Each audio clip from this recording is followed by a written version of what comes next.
Have you ever just looked at a completely normal, maybe even gorgeous house and wondered what kind of dark secrets it might be hiding? Well, today, we are definitely not just telling campfire ghost stories. In this explainer, we're literally stripping away all those Hollywood embellishments. We're going to dive deep into the actual documented history of the world's most feared locations to figure out exactly why they terrify us so much. So here's how we're going to break this all down. First, we'll look at real tragedies and dark legends. Then, architectural labyrinths of grief. Third, we'll see how these spots get captured by the media. And finally, we'll explore exactly why we keep visiting them. But before we start looking at the evidence, I want you to keep this one central question in the back of your mind. Are we actually terrified of supernatural ghosts? Or is it the very real, incredibly dark human history they represent that truly haunts us? Just, keep that in your back pocket as we dive into our first pieces of evidence. All right, let's jump right into Section 1, Real Tragedies and Dark Legends. We're going to look at how undeniable, documented historical traumas basically lay the groundwork for lasting local folklore. It's super interesting when you look at the grim historical facts right next to the horrifying legends they ended up spawning. Take the infamous Amityville horror house at 112 Ocean Avenue. The documented, very real history is that in 1974, Ronald DeFeo Jr. tragically murdered his entire family there. That's a horrifying fact, right? But then, just a year later, the Lutz family moves in, and suddenly you get these wild reports of walls bleeding red liquid and objects moving all by themselves. We see the exact same thing at the Myrtles Plantation down in Louisiana. Built back in 1796, it has a very dark history involving the tragic hanging of an enslaved woman named Chloe. Fast forward to today, and the local legends claim her transparent spirit roams the gardens, and people say they hear the disembodied laughter of phantom children echoing in the halls. In both cases, a very real tragedy is the absolute catalyst for the supernatural claims. Now, think about the number 28. That is literally just 28 days. That's how long the Lutz family actually lasted in that Amityville house before packing up and fleeing in absolute terror. I mean, let's be real. Most people can't even get their Wi-Fi set up in 28 days. And this insanely short time frame is exactly what sparked a massive debate that's still going on today. Was what they experienced a genuine encounter with some inescapable evil left over from the murders? Or was it just a highly calculated media publicity stunt that spiraled completely out of control? Honestly, the brevity of their stay is a huge part of what makes the legend so potent. We see a really similar dichotomy over in Australia at the Monte Cristo homestead. On the outside, architecturally, it's this postcard-perfect 1885 Victorian mansion. It is stunning. But the reason it remains globally feared is because that beautiful facade completely masks a really grim reality. It's infamous for a horrific historical event, specifically a nurse's tragic suicide right after the death of a baby. And because of that history, modern visitors report hearing phantom screaming, feeling sudden extreme drops in temperature, and seeing lights flicker for no reason. So the physical beauty is actively covering up this deep despair, and that's exactly what fuels its reputation as Australia's absolute most haunted house.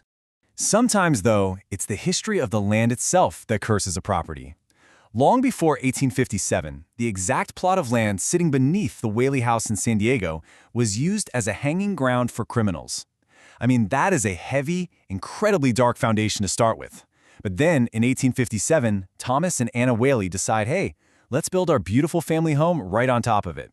Today, it's this massively popular tourist site where people report hearing heavy footsteps, the cries of unseen babies, and even seeing a dark shadow figure of a man out in the courtyard.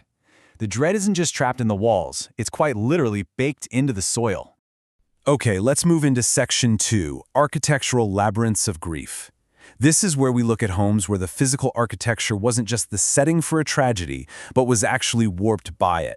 So after the devastating loss of both her husband and her infant daughter, Sarah Winchester, the widow of the famous rifle magnate, developed this profound, overwhelming belief.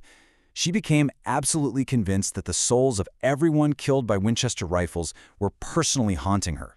And she believed the only way they would find peace and leave her alone was if she built a never-ending house. Her unimaginable grief literally dictated a continuous, bizarre construction project that lasted for decades. And the results of all that grief are just visually staggering. Starting in 1884, she oversaw the creation of over 160 rooms. But it's not just a big, sprawling house. Many of these rooms have absolutely no clear purpose whatsoever. You've got staircases that just end abruptly right at the ceiling.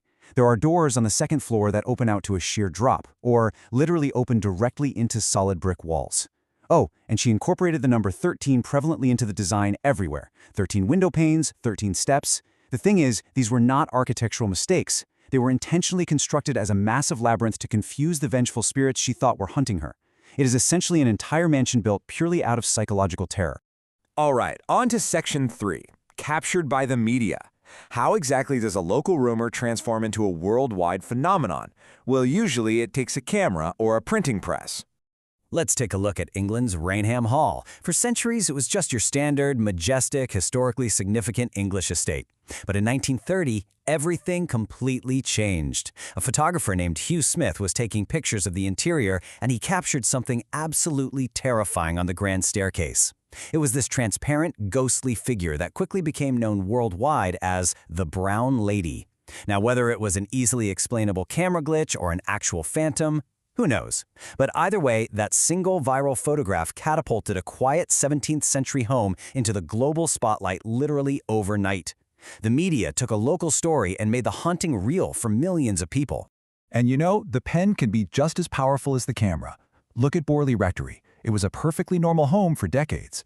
Then, in 1929, a writer named Harry Sharp and his wife move in, and they start publicly reporting all these bizarre phenomena. We're talking doors slamming shut on their own and sightings of a ghostly lady in black. Because an actual writer documented these claims, Borley Rectory was cemented in the public consciousness as England's most haunted house. Just 10 years later, in 1939, a mysterious fire destroyed the house entirely, which of course many people claimed was supernatural itself. The physical house is completely gone today, but because of those written reports, the legend is totally immortal. Listen to this wild report from the 11th century Château de Brissac over in France. The guide screamed as the Green Lady touched him with her cold hand before suddenly vanishing. That quote refers to the legend of a 15th century wife who was brutally murdered by her husband for her infidelity. And just sharing a dark historical detail like that immediately changes the temperature in the room, doesn't it? It just goes to show the visceral impact these legends still have today. They create an atmosphere that is so thick with suggestion that a simple draft of cold air is enough to make a grown adult absolutely scream. Which brings us to our final section, why we keep visiting. Why in the world do we actively seek out places that are designed to terrify us? It turns out there is a very specific life cycle to a haunting. Step 1, a real historical tragedy or crime occurs. Someone actually loses their life. Step 2, time passes and the media, authors, and local gossips start to amplify the story, tossing in supernatural claims to make it a bit more interesting. And then Step 3, the location turns into a permanent, highly lucrative destination for paranormal tourism. A perfect example of this is Canada's Banff Springs Hotel. It's this gorgeous historic hotel where legend says a bride tragically died on her wedding day. Now, the story of her spirit dancing in the ballroom draws curious tourists from all over the globe, all of them super eager to stay in a hotel they genuinely believe is haunted. This whole phenomenon actually has a name. It's called dark tourism, traveling to places historically associated with death, tragedy, and the macabre. Which really begs the question, why don't people just want to take a nice, relaxing beach vacation? Well, it's because we actively crave the thrill of the unknown and the intensity of the macabre. Take England's ancient Ram Inn, for example. It was built all the way back in 1145 AD. Today, paranormal investigators and thrill seekers actively pay good money to sleep there. They are specifically hoping to encounter the spirits of the past, to hear disembodied voices, or just to feel that oppressive atmosphere. We are literally seeking out the shadows. And that brings us right back to our original question. Is the true horror found in the phantom footsteps, or is it in the incredibly dark human history that birthed them in the first place?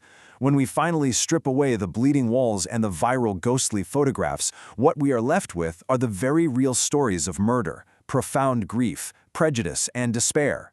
So actually, scratch the ghost stories. Perhaps these houses aren't haunted by spirits at all. Perhaps they are simply monuments to the absolute darkest parts of human nature. And honestly, that is a reality far more terrifying than any ghost story.